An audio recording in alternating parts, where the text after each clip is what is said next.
மாணவர்களுடைய போராட்டத்தை முழுக்க நாங்கள் ஆதரிக்கிறோம்.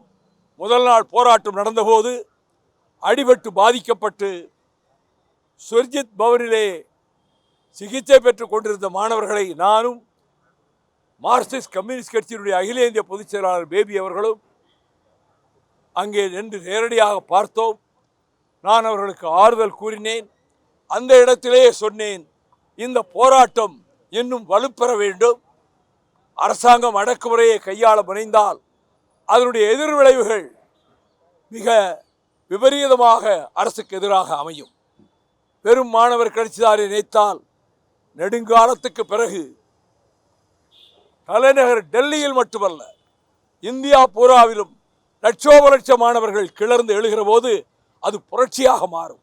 பிரான்சில் என்ன நடந்ததோ, கிரீஸில் என்ன நடந்ததோ, அதை போல இந்த போராட்டமே இந்த மத்திய அரசாங்கத்தை எதிர்காலத்தில் தூக்கி எறிவதற்கான ஒரு புரட்சியின் விளைவாக கூட அமையக்கூடும். முழுக்க நாங்கள் இதை ஆதரிக்கிறோம். மாணவர்கள் போராட்டத்தை ஆதரிக்கிறோம். அவர் தர்மேந்திர பிரதான் தாமதமின்றி அவர் அமைச்சரவையிலிருந்து தூக்கி எறியப்பட வேண்டும். நரேந்திர மோடி சப்பக்கட்டு கட்டுகிறார். நீங்கள் நட்டா போய் பார்ப்பதோ, அங்கே போய் வான்சுக் அவர் உண்ணாவிரதம் இருக்கிறவர் உண்ணாவிரதத்தை நிறுத்திக் கொண்டது மனதுக்கு நிம்மதி அளிக்கிறது. ஆனால் அரசாங்கம் பிடிவாதமாக இருக்கிறதே. அவர் பிரதான் ஏன் வெளியேற்றப்படவில்லை? என்ன போராட்டம் நடத்திடுவாங்கன்னு நினைக்கிறாங்க. ஆனால் இது விசுவரூபம் எடுக்கும். நாங்கள் முழுக்க ஆதரிப்போம். நானே மாணவர்கள் மத்தியிலே போய் இன்னும் போராட்டம் வலுப்பெறட்டும், கிளர்ச்சியில் தீவிரமாக ஈடுபடுங்கள். 65 எப்படி மாணவர்கள் ஈடுபட்டார்களோ அதை போல இப்பொழுதும் ஈடுபட வேண்டிய தருணமும் கடமையும் வந்திருக்கிறது என்று நான் நிச்சயமாக அவர்களுக்கு ஊக்குவிக்கின்ற வகையிலே நானும் எங்கள் இயக்கமும் செயல்படுவோம்.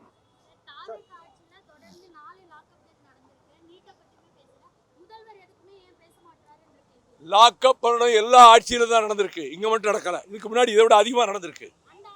இல்லை அதை விட மோசமாக ஒன்றும் நடக்கலை. இதை விட மோசமாக முன்பு நடந்திருக்கு. சார், நீட் விவகாரத்தை பொறுத்த வரைக்கும் போராடக்கூடிய மாணவர்கள் போராடல. டெல்லியில் ஒரு சிலர் ஊடுருவல் ஏற்படல, ரவுடிகள் தான் போராடுறாங்கன்னு பாஜக மாநில தலைவர் நைனா நாயகன் குற்றம் சாட்டுறாரு. இது எப்படி பார்க்க வேண்டியிருக்கு? ஏன்னா மாணவர்கள் மனதுக்குள் ரவுடித்தனம் இருந்தால் இப்படிப்பட்ட வார்த்தைகள் வெளிவரும். நான் அந்த கலவரம் நடைபெற்ற இடங்கள் எல்லாவற்றுக்கும் சென்றிருக்கிறேன். 90 விழுக்காடு 99 விழுக்காடு மாணவர்கள் தான் இதிலே போராடினார்கள்.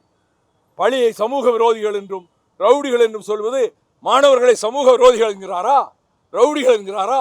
இப்படி பேசித்தான் பல நேரங்களில் அரசாங்கங்களுக்கு பேராபத்து வந்திருக்கு. இப்படி பேசுறவங்கனால நயினார் நாகேந்திரன் கொஞ்சம் யோசிச்சு பேசுறது நல்லது. சார், டெல்லியில போராடுறவங்கள மத்திய காவல்துறை, டெல்லி காவல்துறை எல்லாம் தாக்குதல் அடிக்கிறாங்க அப்படின்னு சொல்லி குற்றம் சாட்டுறோம். ஆனால் தமிழகத்தில் போராடக்கூடிய மாணவர்களை கல்லூரி வளாகத்திற்குள்ள சென்று இழுத்து வரக்கூடிய காட்சிகள்லாம் பார்க்க முடியுது. காவல்துறை அத்துமீறி செல்வதை நாங்கள் ஒருபோதும் சகித்துக் கொள்ள மாட்டோம். காவல்துறை தங்கள் சட்ட வரம்புகளை மீறி அவர்கள் அத்துமீறி சென்று ஜனநாயக உரிமையின்படி போராடுகிறவர்களை அடக்க நினைத்தால் அது விபரீத விளைவுகளிலே தான் கொண்டு போய்விடும். அப்படி அதில் ஈடுபடுகிற அதிகாரிகள் யாராக இருந்தாலும் அவர்களுக்கு என் கண்டனத்தை தெரிவித்துக் கொள்கிறேன். செய்திகளை உடனுக்குடன் தெரிந்து கொள்ள கீழ்கண்ட கேபிள் மற்றும் டிடிஹெச் நெட்வொர்க்குகளில் எம்நாடு செய்தி தொலைக்காட்சியை காணுங்கள். பாதகம் செய்பவரை கண்டால் நாம் பயம் கொள்ளலாகாது பாப்பா.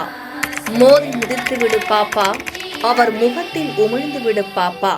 அண்மை செய்திகளை உடனுக்குடன் தெரிந்து கொள்ள இணைந்திருங்கள் எம்நாடு தொலைக்காட்சியுடன்.